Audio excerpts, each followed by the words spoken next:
Dani. Jadi ini suka itu ya. Pilihnya biru cantik. Ada kemarin ada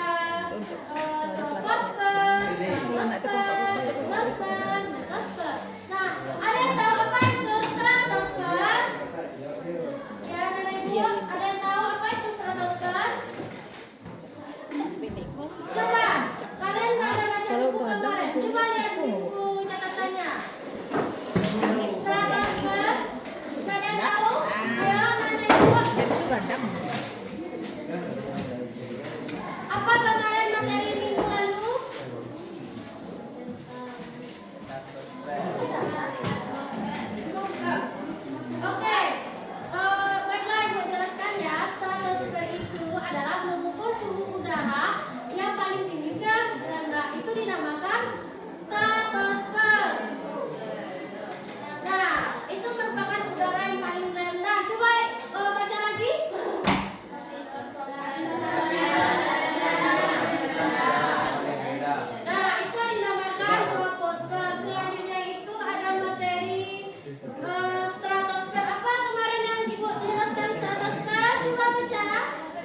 Oke. Tanya Cedani dia. Terus ada Biasanya bisa. mesosfer itu adalah terdapat pada ketinggian antara 49 sampai dengan 85 km. Tanya lu kasih dari Itu namanya mesosfer. Selanjutnya itu ada termometer. Nah, apa kalian masih ingat materi minggu lalu termometer kemarin? Apa coba? Oke. Termometer itu adalah ketinggian antara 85 sampai 40 km dari permukaan bumi yang sering disebut dengan lapisan panas. Itu dinamakan termometer. Itu adalah materi kita yang minggu lalu. Terakhir asesmen.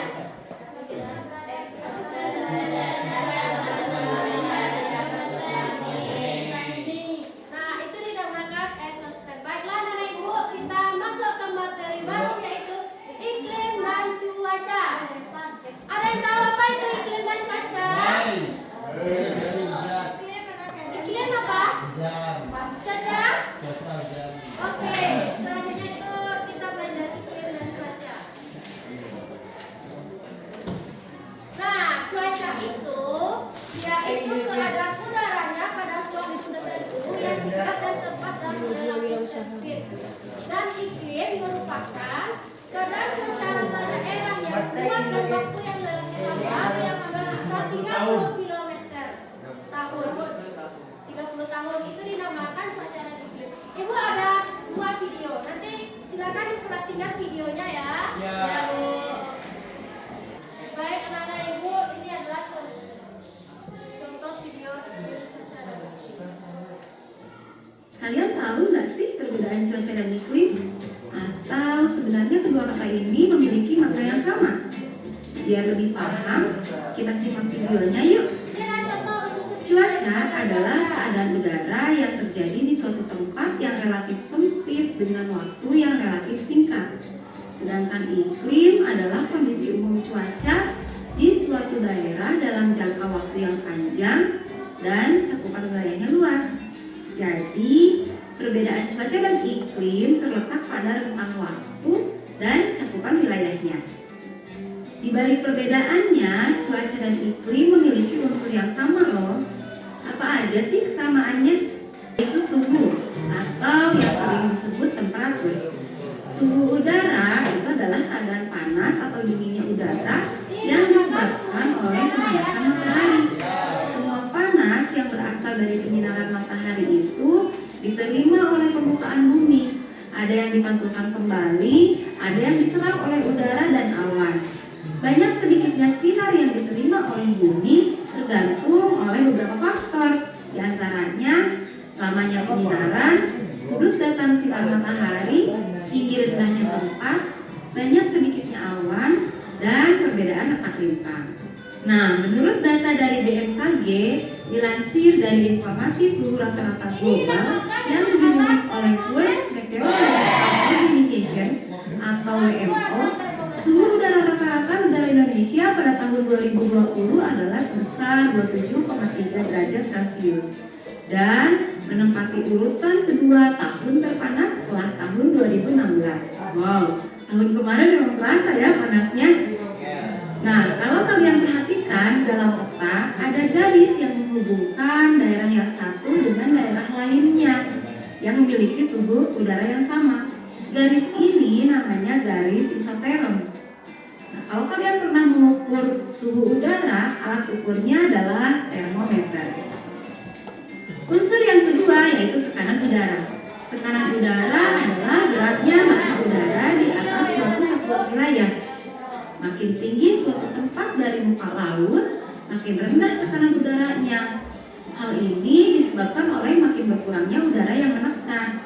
Nah, tekanan udara ini dapat diukur dengan alat ukur barometer. Seperti suhu udara, jika garis pada peta yang menghubungkan daerah yang memiliki tekanan udara yang sama disebutnya garis isobar. Lanjut, unsur yang ketiga. Unsur yang ketiga adalah kelembaban udara. Kelembaban udara adalah kandungan uap air di udara. Uap air angin dibagi menjadi 3 jenis, yaitu angin tetap, angin muson atau angin musim, dan angin lokal. Angin tetap Contohnya ada angin pasat, angin antipasat, angin siklon, dan angin antisiklon. Angin muson contohnya angin muson yang bergerak dari barat ke timur atau dari benua Asia menuju ke Australia. Angin muson barat bergerak pada bulan September sampai Maret. Karena melewati daerah yang banyak mengandung air, maka berdampak musim hujan bagi Indonesia. Sebaliknya, angin muson timur bergerak dari benua Australia menuju Asia. Angin muson timur ini terjadi pada bulan Maret sampai September. Ketika sampai di wilayah Indonesia, angin ini melalui laut yang sempit sehingga tidak mengandung uap air yang banyak dan berdampak musim kemarau bagi Indonesia.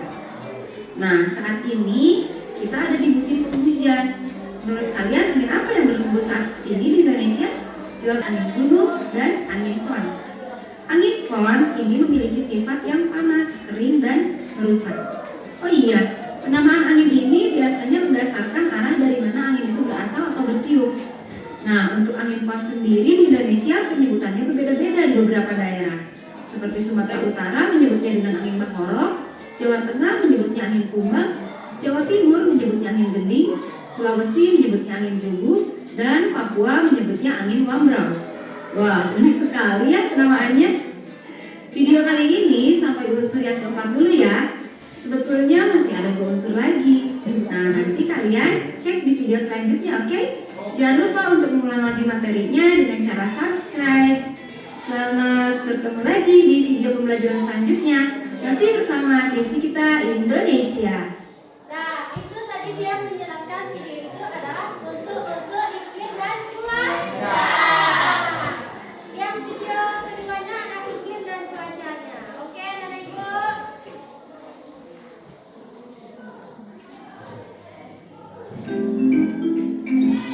Dan ini adalah cuaca dan iklimnya lagi ya.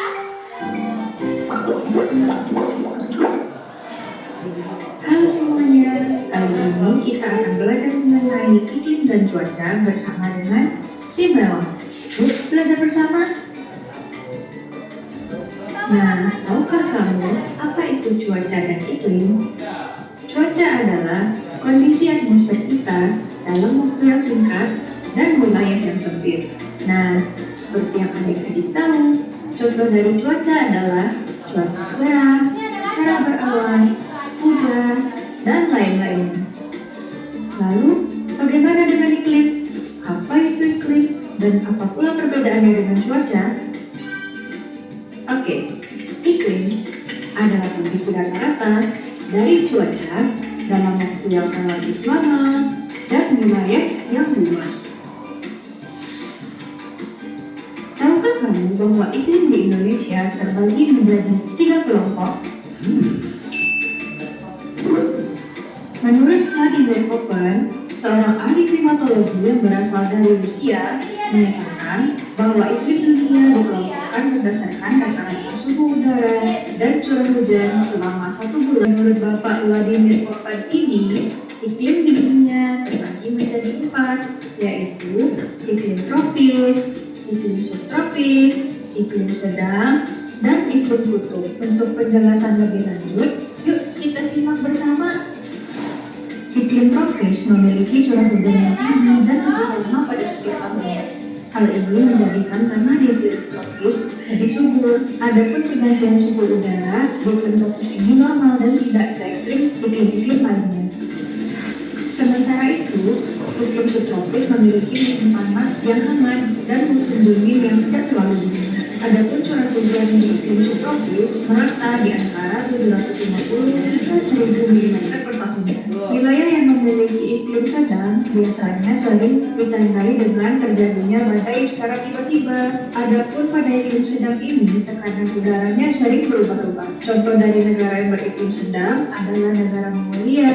Selanjutnya adalah iklim kutub. Iklim kutub ini seperti yang adik-adik tahu, suhu pada musim dinginnya akan sangat tinggi hingga ekstrim, dan jika musim panas, suhunya akan tetap suhu. Suhu di iklim kutub ini sangatlah rendah sehingga membuat salju abadi.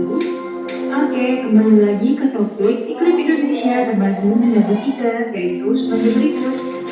Terdapat 3 jenis iklim yang ada di Indonesia, yaitu iklim musim, iklim tropis, dan iklim laut. Iklim musim disebabkan karena angin monsun yang bertiup dan berganti arah setiap setengah tahun sekali. Adapun iklim tropis adalah karena wilayah Indonesia terletak pada garis khatulistiwa dan sekitarnya. Sementara itu, iklim laut adalah iklim yang banyak mendatangkan hujan sehingga wilayah Indonesia dapat mengalami musim hujan yang berkepanjangan.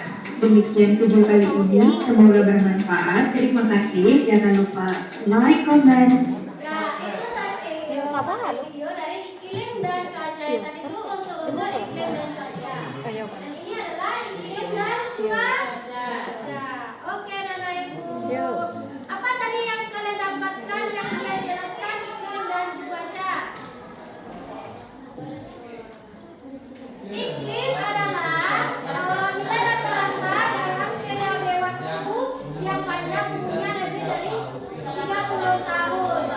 Yang cakupan yang wilayah yang sangat luas itu dinamakan dengan iklim. Selanjutnya itu ada cuaca.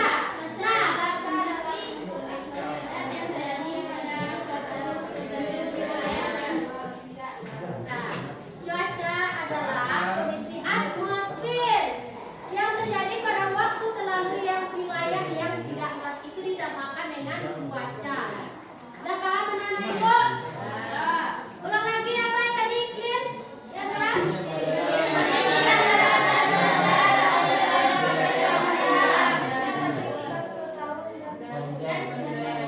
Oke, itu adalah iklim. Yang selanjutnya itu cuaca. Apa tadi cuaca?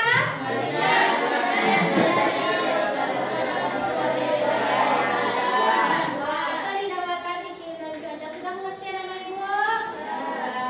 Sudah. Dan selanjutnya itu ada penyinaran matahari. Nah, penyinaran matahari ini adalah ada unsur-unsur yang mempengaruhi cuaca atau iklim adalah itu radiasi matahari. Karena menyebabkan ada di permukaan bumi. Radiasi matahari itu ke bentuk bumi dalam gelombang elektromagnetik. Dan daerah yang paling banyak itu menerima radiasi sekitar dari daerah tropis antara 23,5 derajat lintang utara dan sampai 23 lintang selatan. Itu dinamakan dengan radiasi matahari. Dan ada juga itu contoh apa namanya matahari. Nah, penyinaran matahari ini dia juga mempunyai faktor intensitas penyinaran matahari. Dia ada sudut datangnya matahari, yang ada yang kedua itu sudut datangnya matahari, yang ketiga relief muka bumi, yang keempat itu jarak dari laut. Itu adalah contoh-contoh dari unsur penyinaran matahari. Nah, apa tadi dia menjelaskan penyinaran matahari tadi adalah Ibu?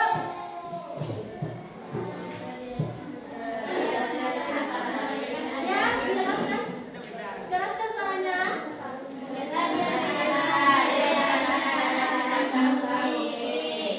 Ya, itu dinamakan dengan radiasi matahari. Dan selanjutnya itu dia ada unsur-unsur temperatur udara. Tadi di video sudah dijelaskan tentang temperatur udara. Nah, temperatur udara itu adalah derajat panas dari temperatur udara di bagian tempat yang tidak sama. Itu dinamakan dengan temperatur udara. Itu adalah contoh bagian temperatur udara. Dan selanjutnya itu ada video apa namanya PPT selanjutnya. Nah, ini adalah contoh-contoh dari unsur iklim dan cuaca. Nah, ada contoh suhu iklim dan faktor suhu di udara itu ada sudut datangnya matahari, yang kedua ada lamanya penyinaran matahari, yang ketiga keadaan awan, yang keempat ketinggian tempat, yang kelima perbedaan garis bintang. Apa saja tadi unsur iklim dan cuaca suhu udara?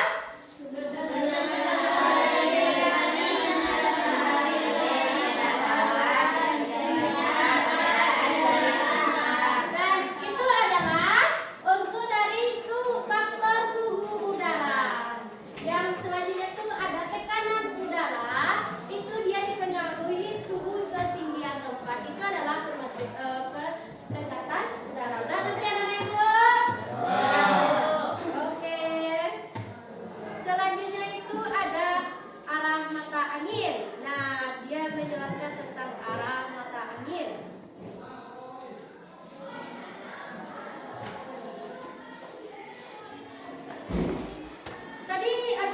tambahan dari penyinaran matahari tadi.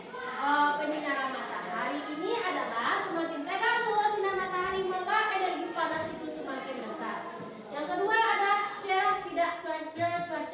Karena semakin cerah cuaca energi itu sampai ke permukaan bumi itu semakin banyak.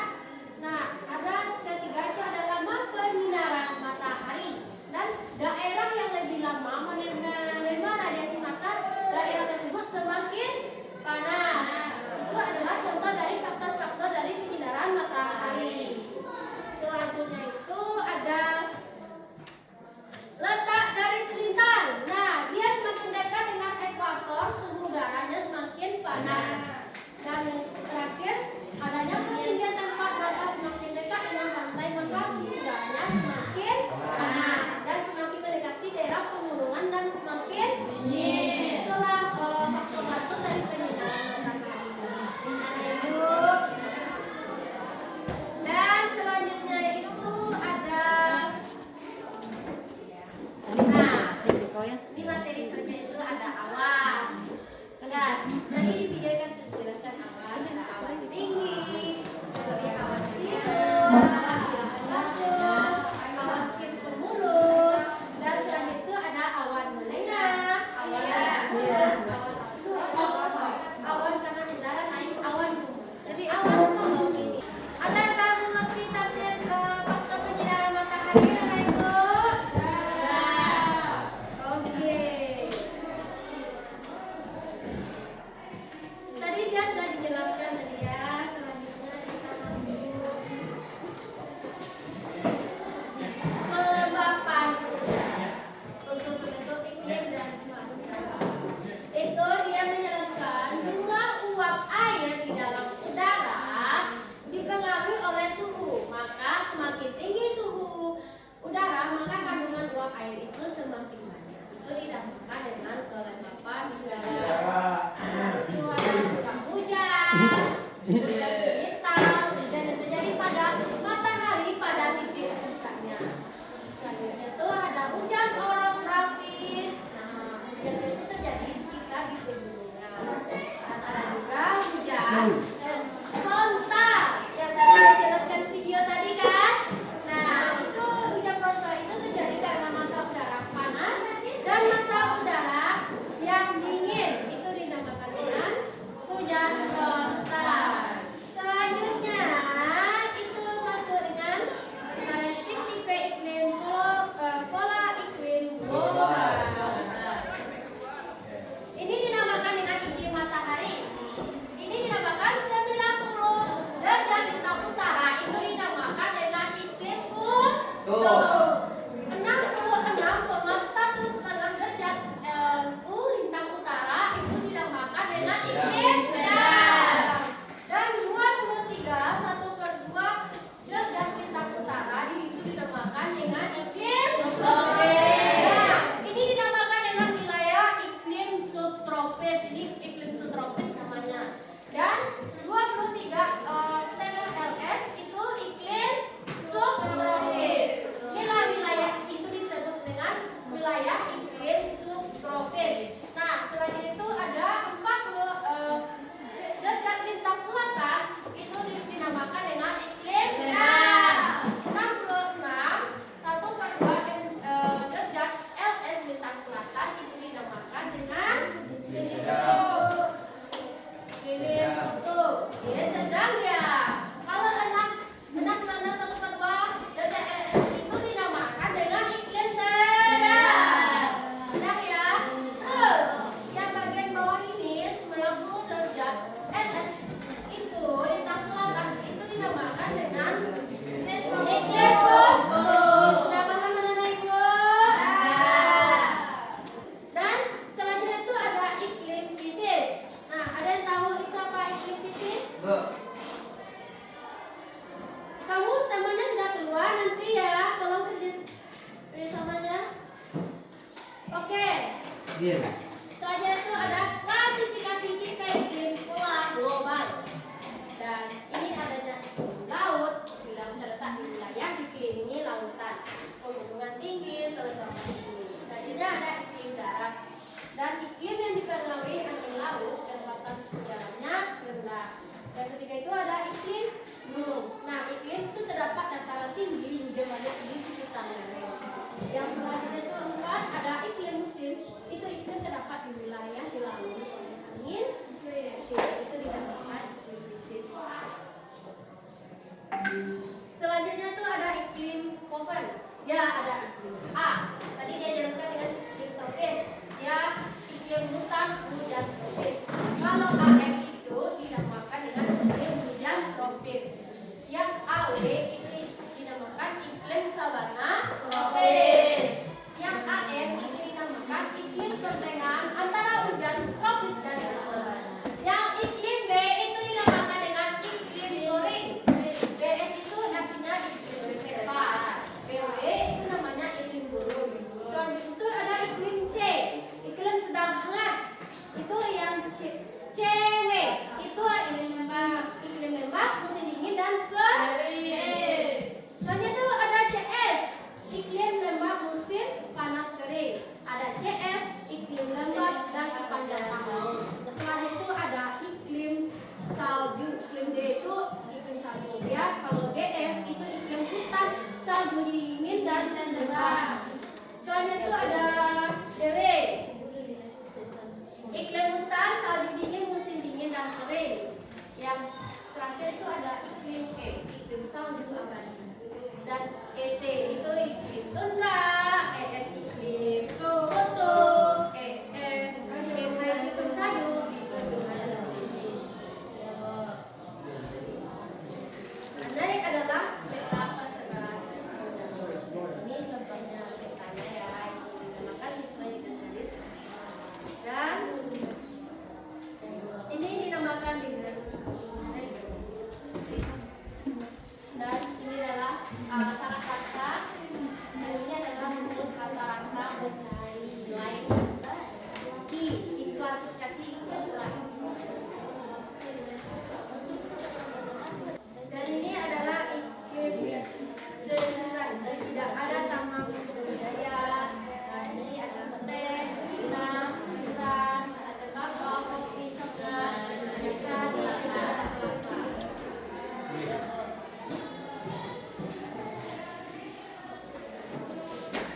Tadi dia akan ada menjelaskan dengan huruf teori Bragg. Ini apa dia dijelaskan dari yang termometer?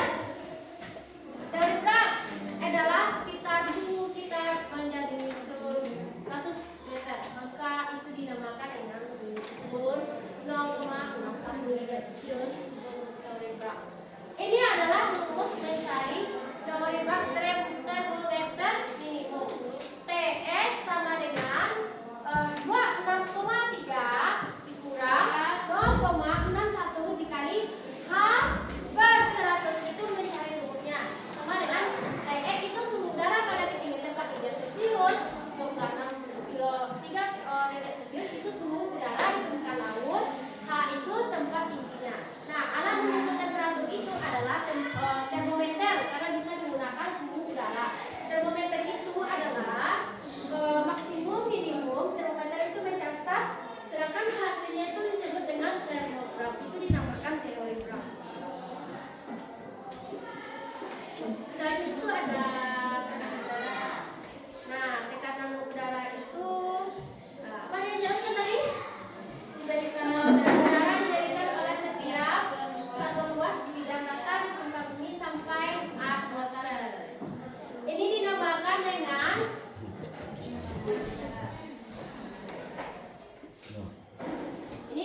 barometer ya, anak-anak pantul gambar tuh barometer.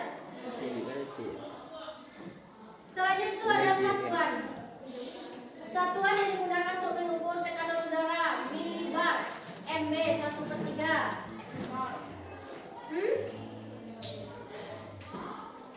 Ini adalah dalam ilmu meteorologi yang digunakan untuk mengukur suhu udara. Yang milibar tekanan itu udara 76 cm hadir dengan 1,03 MB. Itu angka tersebut didasarkan kerapatan raksa pada suhu 0,2 itu 76 cm Hg dan tekanan udara 76 dikali 13,591 dikali Jumlah dengan hasil ini itu menjadi hasil pembulatan 0,1325 atau dibagi menjadi 1013 dengan sandaran dengan tekanan udara. Soalnya itu ada angin tetap. Itu anginnya menjadi sebagai akibat adanya perbedaan tekanan udara, gerakan udara secara mengikat dinamakan dengan konveksi. Sekarang dinamakan adveksi. Ini dinamakan dengan. Selanjutnya ada angin tetap. Angin barat adalah angin yang bertiup dari daerah subtropis ke untuk sampai dengan lintang 60 derajat. Itu dinamakan dengan angin lintang selatan. Ada angin timur, itu berasal dari daerah timur dan daerah batas kutub dan bersifat dingin karena berasal dari daerah kutub. Itu dinamakan dengan angin tetap. Nah, ini adalah contoh arah mata angin. Sudah jelaskan? Nah. Dan selanjutnya itu ada angin tetap. Dan angin tetap pasat. Nah, angin pasat itu adalah angin yang berhembus dari daerah maksimum tropis selatan dan udara menuju ke arah khatulistiwa. Dan ada angin pasat itu adalah arah berlawanan dengan matahari di belahan bumi selatan yang bertiup dari barat ke tenggara. Ini adalah arah angin besar yang Ibu jelaskan tadi, ya. Dan ini adalah pertahanan, ada patahan itu tertanam. Nah, kalau matahari yang tertanam 30 derajat utara, kalau terbit itu ekuator, kalau terbenam 30 derajat selatan. Inilah perbedaan matahari utara, ada laut, timur, tenggara, barat daya, dan barat. Dah, cuma itulah materi kita di bagian bacaan. Oke, baik. Anak Ibu silakan dibagikan buku cetaknya ke teman-teman. Silakan. Boleh ganti.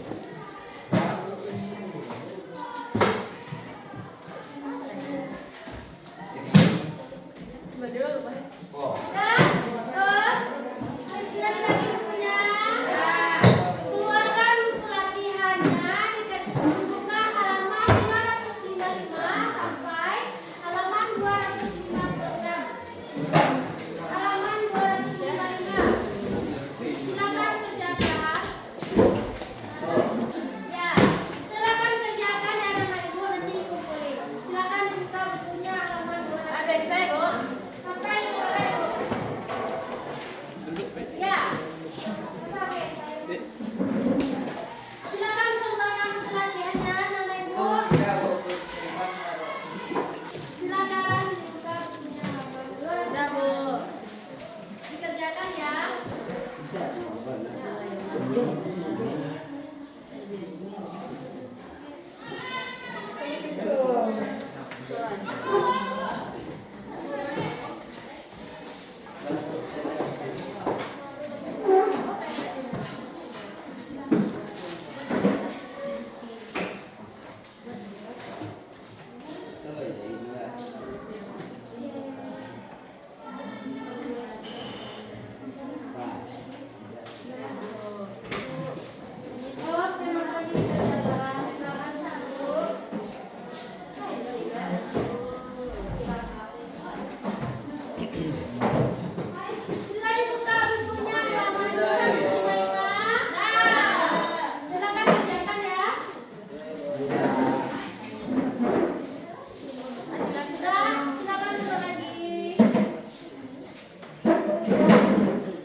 Oke, Bapak Ibu, udah siapkan semuanya?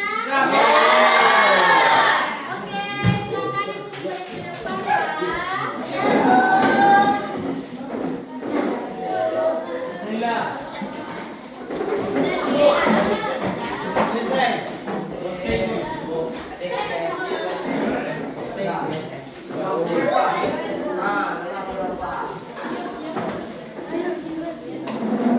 Pak, siap-siap sudah tulis, silakan duduk ya.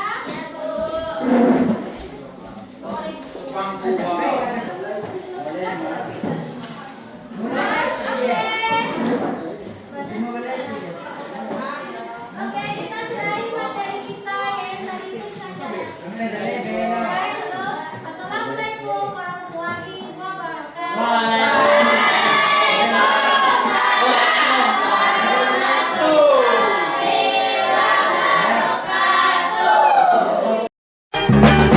One is the loneliest number that you'll ever do. Two can be as bad as one. It's the loneliest number since the